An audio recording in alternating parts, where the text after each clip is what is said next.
Hello friends, કેમ છો? બધા મજામાં? બધાને જય શ્રી કૃષ્ણ, જય હિન્દ, જય ભારત. તમારા બધાનો પરિવાર સુખ શાંતિ રહે ભગવાનની પ્રાર્થના અને સ્વાગત છે મારા નવા એક બ્લોગમાં. તો અહીંયા આપણે બનાવવા છે પૌવા બટેટા. તો જો ડુંગળી સુધારી લીધી છે, ટમેટા છે, કોથમરી, મરચાં અને અહીંયા દાડમના દાણા પણ તૈયાર કરી લીધા છે અને બાફેલા બટેટા પણ. તો આમાંથી થોડુંક શાક પણ બનાવવાનું છે અને પૌવા બટેટા પણ બનાવવાના છે. તો હેલો ફ્રેન્ડ્સ, જો આપણે પૌવા બટેટાનો વઘાર કરી નાખીએ. ચાલો, તો અહીંયા પૌવા રેડી થઈ ગયા છે. આપણે શું કહેવાય, તેમાં થોડુંક નમક નાખી દઈશું અગાઉ, તો પછી મિક્સ કરવામાં વાંધો ન આવે. અમારા કહેવાય તો થોડુંક છે મારે મોઢાડું રાખવાનું છે. અહીંયા કંઈક અંજવાળું રાખો તો દેખાઈશ. હવે તેલ જોઈ લેવી જાય એવું નથી.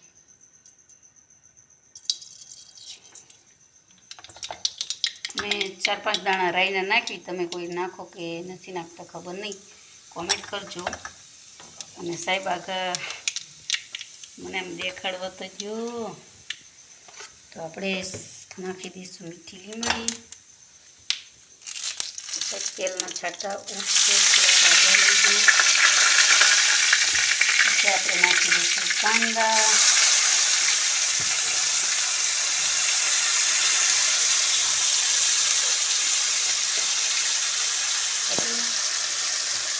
મરચાં નાખી દીધા છે.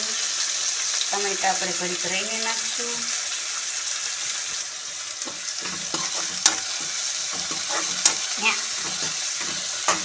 ઉડા તેલના છાંટા મોઢા ઉપર ઉડે.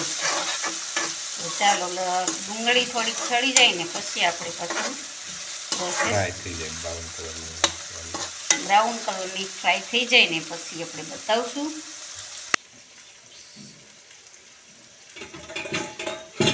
ફોન મારું તેલના છાંટાથી ભરાઈ ગયો. સાઈડ માટે દૂધ મૂકી દઈશું. તો ચાલીશું.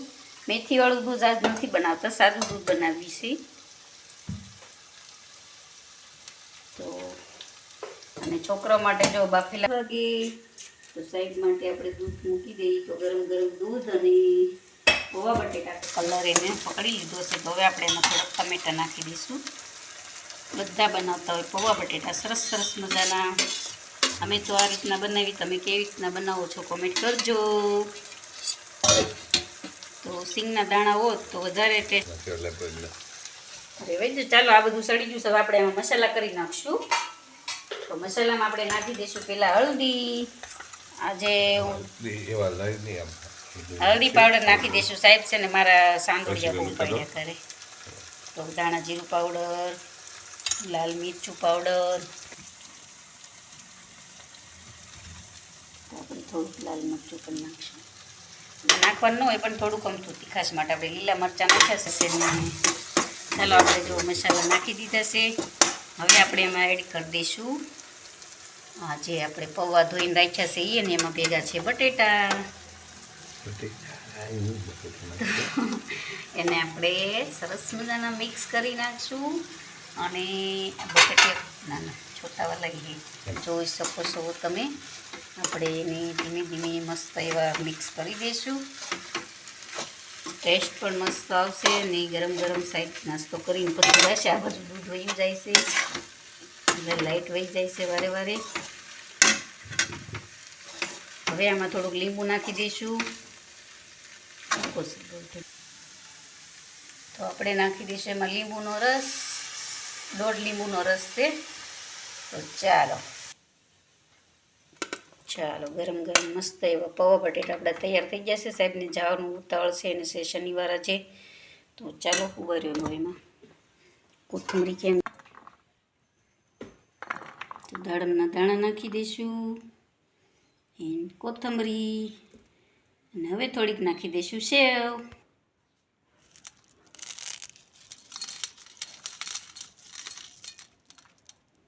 ચાલો, ડીશ થઈ ગઈ કમ્પ્લીટ. સો નાસ્તો કરવા બેસી ગયા છે. તો સાહેબ જો બેસી ગયા નાસ્તો કરવા. દૂધ ને પૌવા બટેટા મસ્ત મસ્ત. તો સાહેબ ટેસ્ટ કરીને બતાવશે કેવું થયું છે. મસ્ત. ચાલો સરસ મજાનો થઈ ગયા. તો ચાલો મળીએ, બધા નાસ્તો કરી લઈએ પછી મળીએ. તો આ છે ને સાહેબ સવારમાં જ્યારે દર્શન કરવા ગયા ને મહાદેવના, એટલે કે જગનેશ્વર મહાદેવના, ત્યારનું સવારનું છે. તો આપણે એ પછી મૂક્યા હતા. આ મંદિરે વહી આવ્યા પછી આપણે પૌવા બટેટા બનાવ્યા હતા. તો અમે વિડીયા પછી એડ કર્યા છે. તો જો સરસ મજાનું કેવું નદીમાં પાણી વયું જાય છે. મસ્ત એવો ડેમ ભરાઈ ગયો છે અને 2 દિવસથી વરસાદ પણ બહુ જ હતો. તો મહાદેવના મંદિરની બાજુમાં આવી સરસ મજાની નદી વહેતી હોય છે અને 12 માસ વહેતી હોય છે.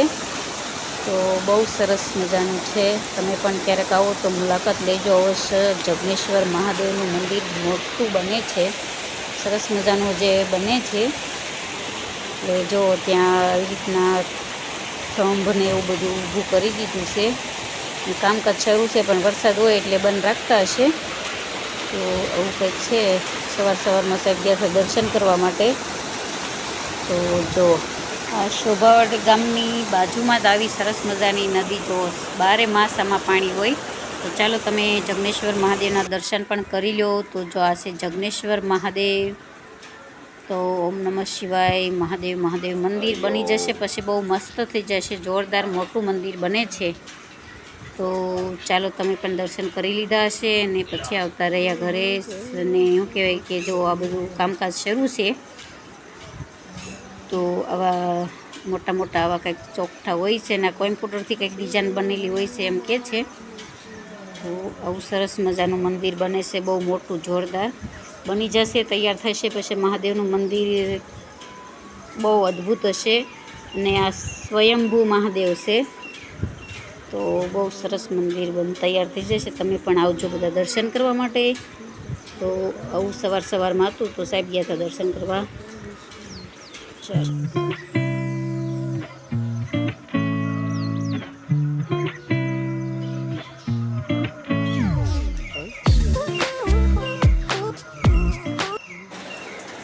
ચાલો મળીએ પસંદ નવા એક વિડીયોમાં. તો આવજો બધાને. જય શ્રી કૃષ્ણ, જય સિયારામ. તો થેન્ક યુ, આભાર. આવજો, મળીએ પાછા નવા એક વિડીયોમાં. આવજો.